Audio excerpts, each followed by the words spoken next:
আপনার সন্তানকে অভাব শেখান। আপনার প্রচুর সামর্থ্য থাকলেও আপনার সন্তানকে অভাব শেখান। আপনি বাবা, এটিএম মেশিন নয়। আপনি মা, ঘষা দেওয়া প্রদীপের দৈত্য নয় যে যা চাইবে তাই হাজির করবেন।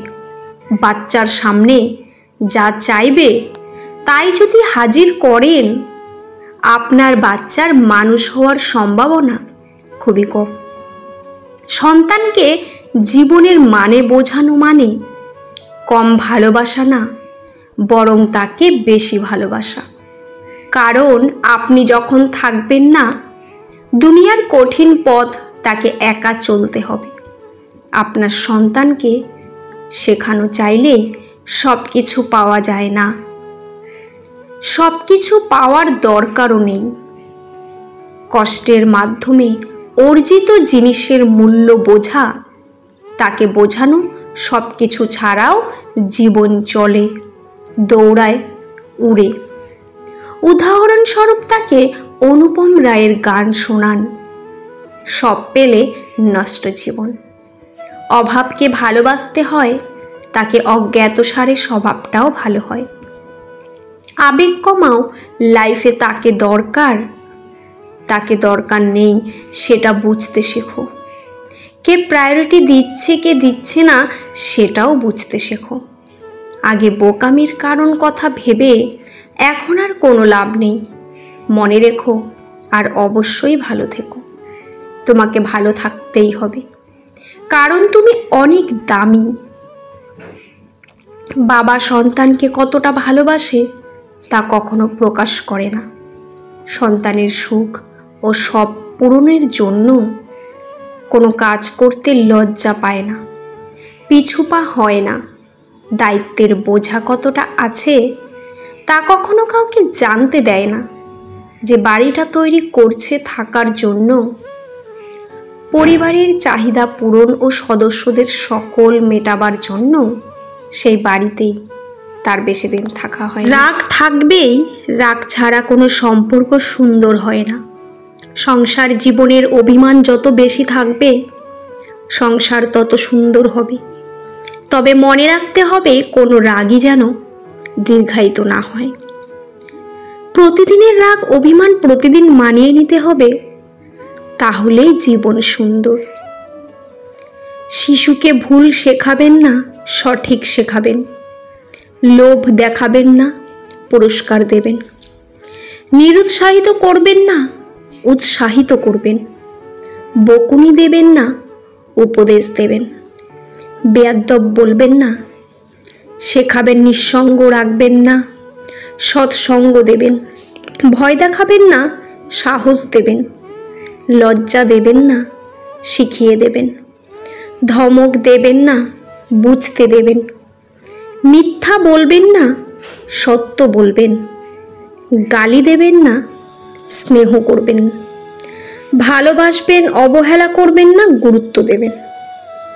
ভুল বেশিরভাগ ক্ষেত্রে দেখা যায় যে আমরা আমাদের ভুল স্বীকার করতে চাই না, যদিও নিজেই মনে মনে জানি ভুল আমারই।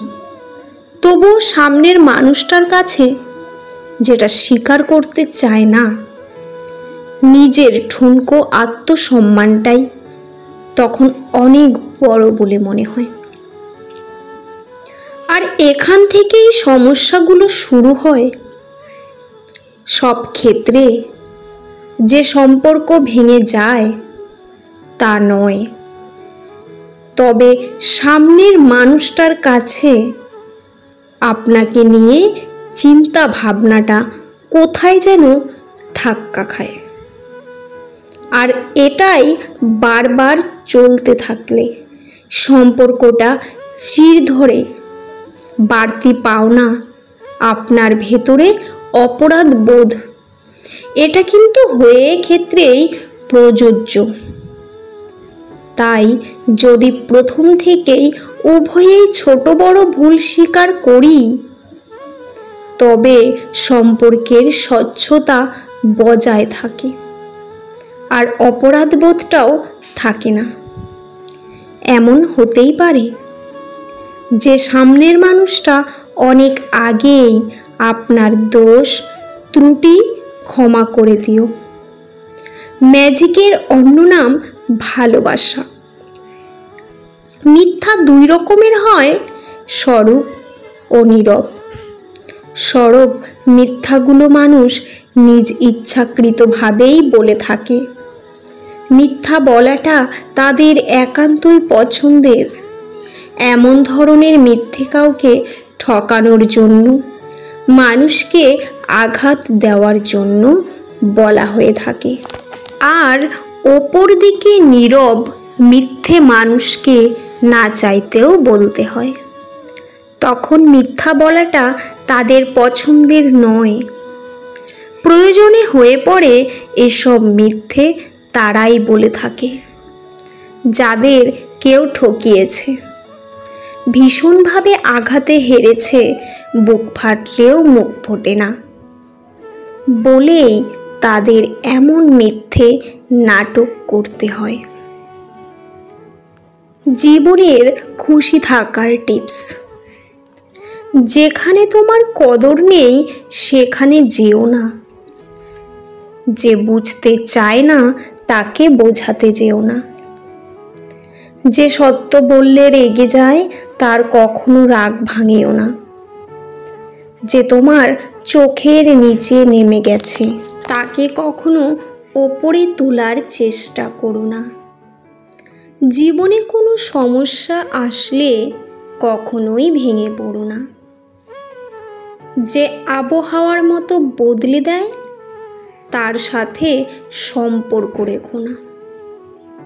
কথা হজম করতে শিখুন, এটা অনেক বড় গুণ, আপনাকে জীবনে জেতাতে সাহায্য করবে।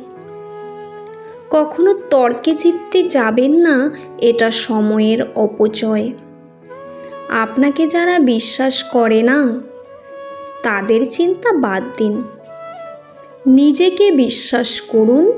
নিজের প্রতি বিশ্বাস আপনাকে সবার মাঝে বিশ্বাসী করে তুলবে। ভিডিওটি কেমন লাগলো অবশ্যই কমেন্টে জানাবেন। ভালো লাগলে চ্যানেলটি সাবস্ক্রাইব করে পাশে থাকবেন। পুরো ভিডিওটি দেখার জন্য আপনাদের অসংখ্য অসংখ্য ধন্যবাদ। ভিডিওর শেষে জয় শ্রীকৃষ্ণ লিখতে ভুলবেন না। ভালো থাকবেন।